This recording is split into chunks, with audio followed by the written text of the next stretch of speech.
Welcome back, everybody, and welcome to Real Big Ten Football Talk Week 7 Wrap-Up Show. I am Chris, and let's get started with the game, shall we? The first one here. Boy. Oh, boy. This was not a clean game by any stretch of the imagination statistically for either team. Rutgers. If you want to stop being a joke of the Big Ten football landscape, you've got to start playing some football. 8 passing yards on 17 attempts is not going to get you wins in the Big Ten Conference. Won't get you wins in high school. Rushing yards, not bad, 171 yards. Total yards, 179. In today's football world, 179 yards, you'll lose 10 out of 10 games. The only thing positive I can pull out of this is you had 171 yards on the ground, not bad. And you had only 4 penalties, pretty good. Time of possession, I have it in orange because it's kind of a head scratcher. You had the ball for 28 minutes. What'd you do with it? You had 5 turnovers, 5 picks, 0 passing touchdowns. If I'm throwing the ball to the other team 3 times, I'm going to probably stop passing because I'm running the ball 171 yards. What were you thinking? 4 of 13 on 3rd down. That's pathetic. Maryland. I got love for you, Maryland. You had a tough offseason. Lost your coach. Amidst the scandal of your teammate passing away. A lot behind that. I'm not going to begin to speculate who is right, who is wrong, whatever. But I know you had a tough offseason. And to be honest, my hat's off to you for being at 4-2 right now.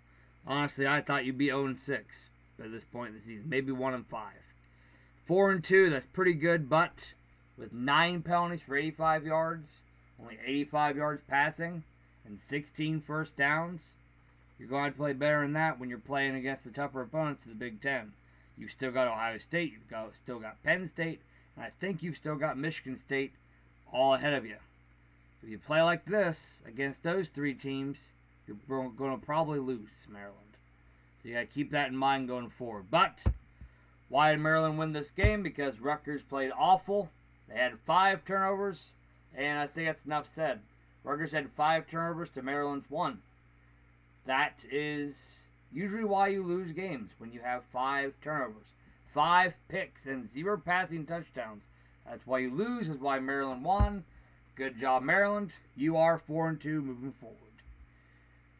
This game, boy, I gotta admit, I was rooting for Nebraska in this game. Oh my God, I feel so bad for the Huskers. Feel bad for the Husker faithful. This is a good, storied team that's just being pulled through the dirt. And I can't even blame Scott Frost. It was a bad situation. It was a...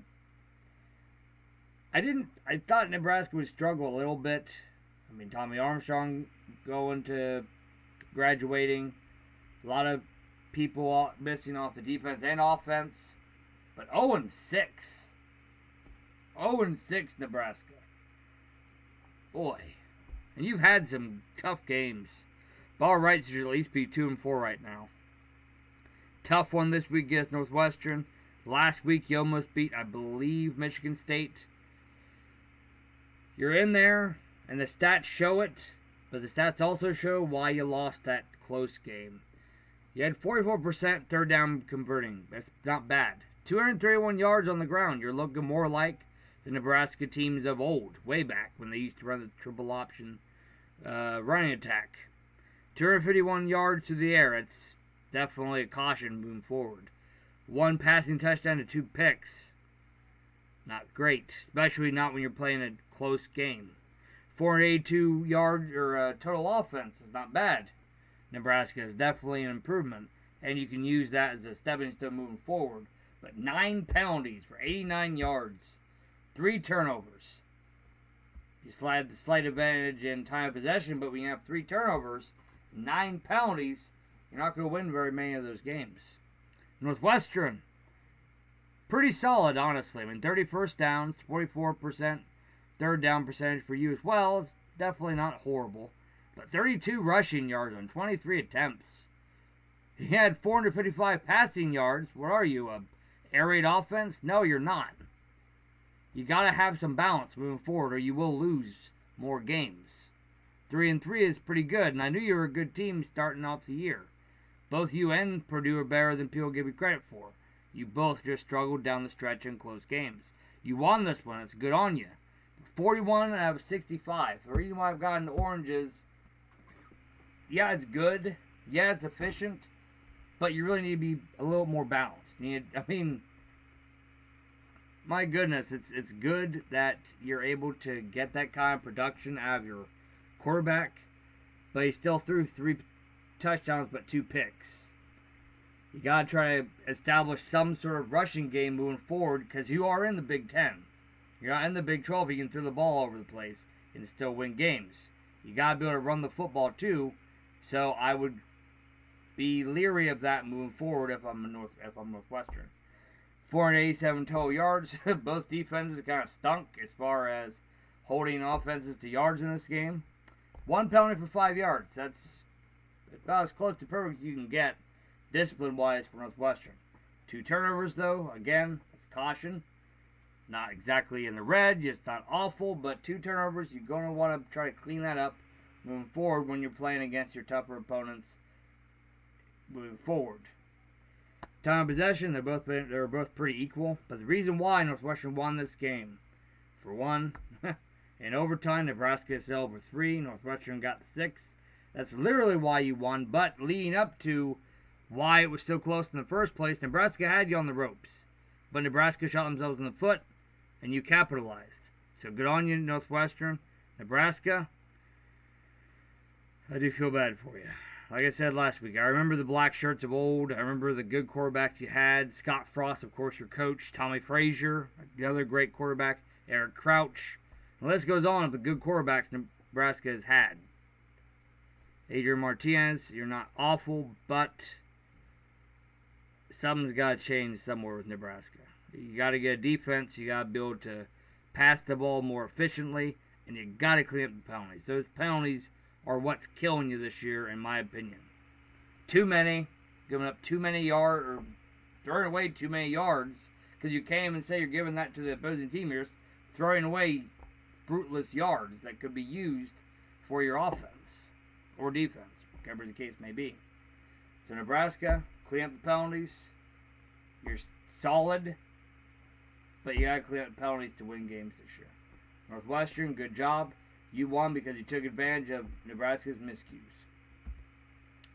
Boy, this was another... Boy. I mean, Illinois is not a bad team. I mean, they played USF tough when USF is still undefeated in the American Conference. But boy, oh boy, Illinois. I don't know what happened to you. Maybe you woke up on the wrong side of the bed. You didn't sleep. You partied too much yesterday. I don't know. But my goodness, Purdue. I knew you were a good team. I knew you were underrated from the get-go. You just played some tough opponents and you couldn't quite pull it out, but played pretty much perfect. I mean, let's look at the stats here. Purdue, 29 first downs, 47% third down efficiency, 227 yards on the ground, 384 through the air, 4 passing touchdowns to 1 pick. David Blau is becoming the real deal. I don't really know why you didn't start with him from the get-go. I'd say you probably would at least be 4-2 right now. But not to second guess your coach. He's still a good coach. But I would question why David Blau didn't play more in that game. Maybe he was hurt. I'm not sure. 611 total yards for Purdue. That's got to be like Drew Brees era type numbers. I don't know. I don't know the history of Purdue's program. But 611 total offensive yards. That's usually a good, tough, defensive-minded team. You got some offense. Purdue, I think you might be dangerous going down the stretch. 5 penalties for 45 yards, not bad, but you can clean it up. But still a lot better than you were earlier in the year. 1 turnover, you held on the ball for 37 minutes and 47 seconds. I mean, that's keeping the Illinois offense off the field. Good on you. Illinois, 14 first downs. You got 14 first downs, Illini. 23% third down efficiency percentage. That's 3 of 13. 69 yards on the ground on 31 attempts. You had less than 200 yards through the air. Now 15 of 29 passing. That's efficient. But he still had 0 passing touchdowns, 1 pick. 250 yards in total on offense. 7 penalties for 57 yards. You could have used those yards, but you only scored 7 points. You gave up 46. Don't think that would have helped you all that much. That's why I don't have it in the red. You only turned the ball over once, but the reason why you lost, you had the ball for 22 minutes. You're not going to win many games like that unless you're a high-octane offense like Oregon used to be. You're not, Illini, and it showed in the scoreboard. You got blown out 46-7 in your own home turf. You're going to have to stew on that, get angry about it, come back out the next game, and play hard, because I know you're a good team, but you did not show it tonight. Purdue, good on you. You played darn near a perfect game. That's why you won. Illinois, you did not. This, boy, talking about near perfect. Iowa played near perfect against Indiana tonight. And Indiana did about, Indiana was almost, was it Murphy's Law? Almost everything that could go wrong went wrong for that team. Had some good, positive figures, but for the most part, Indiana just beat themselves. And Iowa took advantage of it. 26 first downs for that Hawkeyes team. 67% third down efficiency. I don't know if I've seen one that high since I've been doing this show. Very impressive. 159 yards on the ground, 320 through the air. That is balanced offense. That's what I've been saying all year. Most teams need to partake in is balanced offense. Keep the defense guessing. And Iowa did it in this game. 21 of 33 passing. 6 touchdowns to 1 pick. Again, speaking of near perfection, that's near perfect, boys and girls, for Iowa. 479 yards on offense. The biggest thing Iowa needs to worry about going forward, 11 penalties for 110 yards. You're lucky Indiana kicked themselves in the rear end, because if they wouldn't have, you might have lost this game just because of that. 1 turnover, again, it was just the 1 pick. Held onto the ball for 33 minutes. Good on you, Iowa. Indiana, 42% third down efficiency. It doesn't look bad percentage-wise until you look at it. 5 of 12. You had 5 third down conversions. I have 12 attempts. That's just not good. It's not good at all, Indiana. You're 0 for 2 on 4th down. I mentioned that because I think it's relevant. Because if you have converted at least on one of those, it might have progressed again. It might have even changed the landscape of the game. You are at home. You have gotten the crowd more behind you if you have converted on at least one of those 4th downs. I respect you for going for it twice on 4th down, but you came out short both times. And that does hurt the morale of your defense. You only had 67 yards on the ground.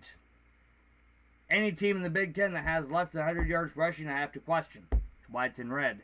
263 passing yards. Not awful. It would have been better if you could have had better running. But since you didn't, you weren't balanced, and that's a big reason why you lost. 31 of 42 passing. Not bad, actually pretty good. In my opinion, if you get over 50% passing, it's not bad. You had 1 passing touchdown, no 2 picks. Not good. Only had 330 yards of offense. Not awful, but definitely a warning sign if you're Indiana. 10 penalties for 99 yards. You're already losing the game. And you lost by even more because of that. You shot yourselves in the foot. The 2 turnovers, and you only had the ball for 26 minutes. So, why did Indiana lose? How did Iowa win? Iowa won by executing on all aspects of the game on both sides of the ball. Indiana lost because they couldn't control the line of scrimmage, only having 67 yards of rushing on offense, and they gave up 159 yards on the ground for Iowa. Iowa controlled the line of scrimmage, controlled the time of possession, executed well. The only downside to Iowa, 11 penalties. Iowa, clean it up in the future, or you may lose later on. But you're 5-1 now. Played a very decent Indiana team, and you crushed them 42-16 on the road. Go on to Iowa, Indiana. Got to clear up the penalties, and you got to find more balance in the running game. Better luck next week, Hoosiers. This was a game honestly, I'm not shocked by the score. I thought Ohio State would have a little bit easier of a time with Minnesota, but a lot of people forget Minnesota does play Ohio State tough. I mean, they don't play them very often. I covered that in the video I actually did on this game. But overall, Minnesota beat themselves more than I think Ohio State beat them. I really expected Ohio State just to exert their will and show the stronger, tougher team, but it didn't really happen today. Ohio State just played more efficient than Minnesota, like they've been doing most of the year. Ohio State is a good, all-around, efficient offense that doesn't beat themselves, and it showed. Minnesota only had 19 first downs, 44% third down efficiency, and only had 9 attempts and converted on 4 of them. Not awful, but definitely a warning sign going forward. Minnesota, good on the ground, 178 rushing yards, only gave up 92 yards to Ohio State on the ground. So Minnesota did do a good job of controlling the line of scrimmage, but they only got 218 yards to the air. 13 of 23 on passing, not awful again, over 50%, so that's not bad. But no touchdowns through the air, 2 picks thrown, that's bad. you want to at least get 1 touchdown out of that. I mean, that's pretty bad. 396 yards of total offense for Minnesota. Not great. But, on the flip side, Minnesota only had 4 penalties, but it was 60 yards. Those 4 penalties hurt you because at least, I'm guessing, 2 of those were probably personal fouls, which is always bad, regardless of whether they're on offense or defense. You're still giving up 15 yards, potentially, to whatever side you're on. Either way, it can be very costly. Not to mention 3 turnovers. That is the distinguishing factor, in my opinion, in this game, why Minnesota lost. Like I said, they beat themselves more than Ohio State did. 28-15 is what Minnesota, as far as the time of possession for Minnesota, not awful. In fact, you could say it's pretty even. Ohio State controlled all aspects of the game except for the line of scrimmage.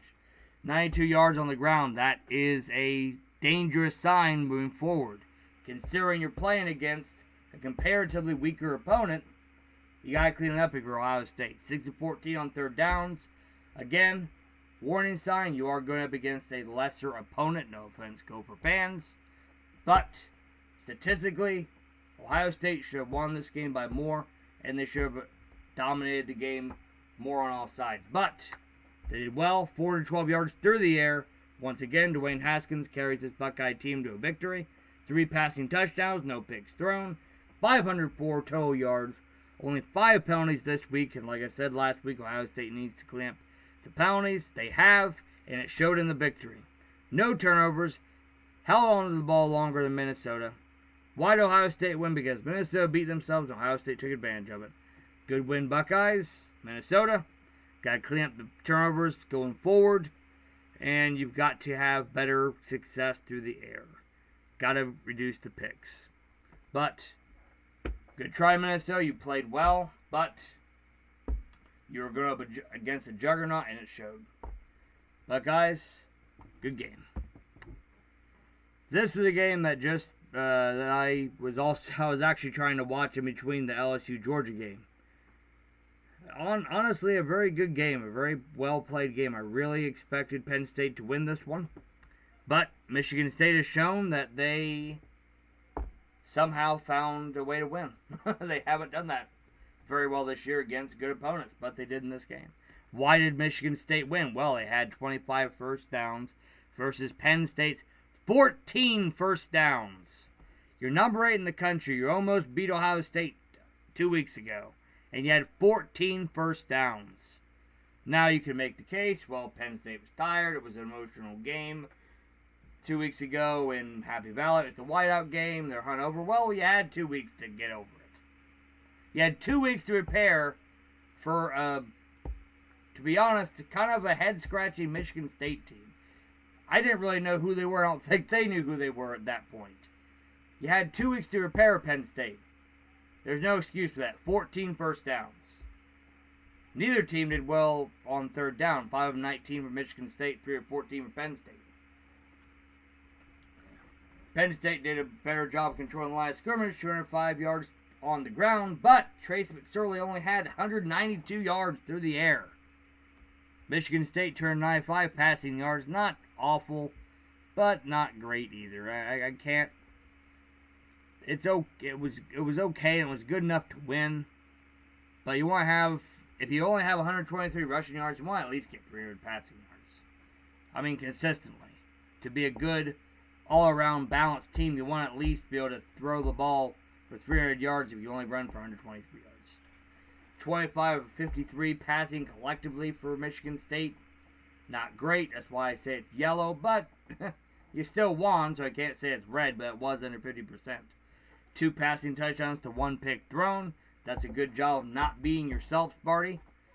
Only 3 penalties for 20 yards. That's very good for Michigan State, considering on average they've committed, I believe, 8 to 9 penalties per game. That's cleaning it up. That's playing well-disciplined football. Only turned the ball over once. And time of possession, Michigan State dominated. 34 minutes and 12 seconds. That's keeping Penn State's offense off the field. Their defense on the field. That's the ratio you want, because you want to demoralize and tire that Penn State defense. And it did show down the stretch, as they did look tired. And Michigan State, you did a great job to take advantage of that. Oh, hang your hats on that. Penn State, again, 192 yards through the air. Yeah, 19 of 32 passing collectively. That's good. I mean, it's efficient. But you didn't move the ball that far. You had 1 passing touchdown to 0 picks. That's good, but he still only threw 1 touchdown. And you had 6 penalties for 41 yards. I mean, yeah, it's only 41 yards he left on the field, but what point in the game were those penalties called? I mean, you could be looking at bad timing. You have 6 penalties, chances are good. You're going to commit that at a bad point in the game where it's going to change the momentum back to their team. That's why I say penalties can kill you. They can kill drives. You can be looking at 3rd and 1. Easily run the ball to the middle. Well, if you get even a false start, you're looking at a different play call then. Big difference between 3rd and 6 and 3rd and 1. Or even 4th and 1 and 4th and 6. That can be the difference between going for it on 4th down or going for a field goal or punt. So yeah, 6 penalties for 41 yards doesn't look bad until you really start to think what those 6 penalties can mean. Time of possession, 25-48. Penn State, you lost the game because your defense got gassed down the stretch. Michigan State took advantage of it. Good win, Sparty. Nittany Lions, you got to clean that up going forward. This is a game that just ended, and it was shocking, to say the least. I did not expect Michigan to dominate this Wisconsin team like they did. But I think I mentioned it in a previous video. Wisconsin hasn't played great opponents, and the decent opponent they played, BYU, they lost to. So I didn't have great feelings about this game for Wisconsin, but I really figured they'd play Michigan tougher than they did. I mean, just look at the stats. This is just ridiculous for Wisconsin. 11 first downs, really? 18% 3rd down efficiency? 2 for 11? My high school team won 2 games one year. I think we had a better 3rd down efficiency than that. 183 yards on the ground?